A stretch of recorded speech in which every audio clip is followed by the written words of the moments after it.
कानपुर से आग लगने से हुआ हादसे में 5 लोगों की मौत। दमकल की 50 से ज्यादा गाड़ियों ने कड़ी मशक्कत के बाद आग पर काबू पाया। शॉर्ट सर्किट की वजह से 5 मंजिला इमारत में लगी भीषण आग। दमकल, पुलिस और एसडीआरएफ की टीम ने चलाया रेस्क्यू ऑपरेशन। रात भर चला राहत और बचाव अभियान।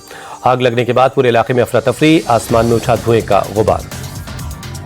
बंगाल के गवर्नर ने गृहमंत्री अमित शाह को मुर्शिदाबाद और मालदा हिंसा से जुड़ी रिपोर्ट सौंपी। प्रशासन की नाकामी, टारगेटेड सांप्रदायिक हिंसा का जिक्र किया। राज्यपाल की रिपोर्ट में कट्टरपंथ उग्रवाद को गंभीर खतरा बताया गया। केंद्रीय बलों की तैनाती, जांच आयोग की स्थापना, जरूरत पड़ने पर अनुच्छेद 356 जैसे विकल्पों पर गौर करने के लिए कहा। पश्चिम बंगाल के नेता प्रतिपक्ष शुभेंदु अधिकारी ने गवर्नर की रिपोर्ट का स्वागत किया। कहा, बंगाल के लोग नतीजे चाहते हैं, ठोस कार्रवाई की मांग की।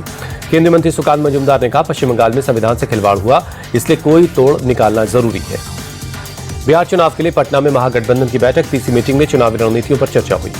तीसरी मीटिंग में भी महागठबंधन के सीएम फेस पर नहीं हुआ फैसला। बैठक के बाद बोले आरजेडी सांसद मनोज झा, तेजस्वी के सीएम फेस पर कोई विवाद नहीं, समय पर ऐलान हो जाएगा। डीयू के नॉर्थ कैंपस में 1008 संस्कृत संभाषण शिविर का सामूहिक समापन समारोह। गृहमंत्री अमित शाह बोले, संस्कृत के विकास के लिए सरकार प्रतिबद्ध है। प्रोग्राम में बोले दिल्ली की सीएम रेखा गुप्ता, हमारे वेद उपनिषद संस्कृत में लिखे गए और हम धीरे धीरे संस्कृत को भूल गए। 20 लाख से ज्यादा छात्रों ने कल नीट यूजी एग्जाम दिया। देश के 548 शहरों में सेंटर था। 14 इंटरनेशनल सेंटर्स पर भी हुआ एग्जाम।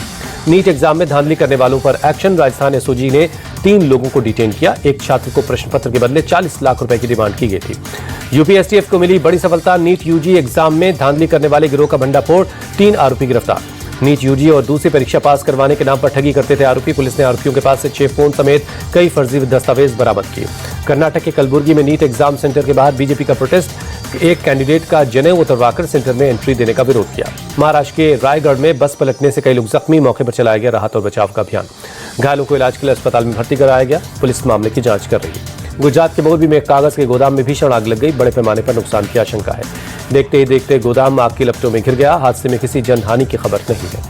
दमकल की गाड़ियों ने कड़ी मशक्कत के बाद आग पर काबू पाया। आग लगने की वजहों की जांच की जा रही है। जम्मू कश्मीर के राजौरी में शादी समारोह के दौरान हादसा। दीवार गिरने से 22 लोग जख्मी। सभी को अस्पताल में भर्ती करवाया गया। घायलों में 2 की हालत गंभीर है, बाकी की हालत स्थिर है। डॉक्टरों की टीम निगरानी कर रही है। राजस्थान में बदला मौसम का मिजाज। उदयपुर में कई इलाकों में बारिश, तापमान में आई गिरावट। लोगों को गर्मी से मिली राहत। हरियाणा के करनाल में बीती रात तेज हवाओं के साथ भारी बारिश हुई। आम जनजीवन बेहाल। बारिश की वजह से कई इलाकों में जलभराव, तापमान में भी आई गिरावट। शिमला में कल तेज बारिश के साथ गिरे ओले, तापमान में हुई गिरावट। सड़क पर लगे ओलों का ढेर, बारिश की वजह से जनजीवन भी हुआ अस्त व्यस्त। जम्मू कश्मीर के अनंतनाग में बदला मौसम का मिजाज। कई जगहों में झमाझम बारिश हुई है। महाबलेश्वर के वेन्ना झील पर लेजर और ड्रोन शो का आयोजन हुआ। पर्यटन विभाग की तरफ से हुआ कार्यक्रम। आसमान में ड्रोन के जरिए बनाई गई एक से बढ़कर एक कलाकृति। शो देखने वालों का उमड़ा हुजूम।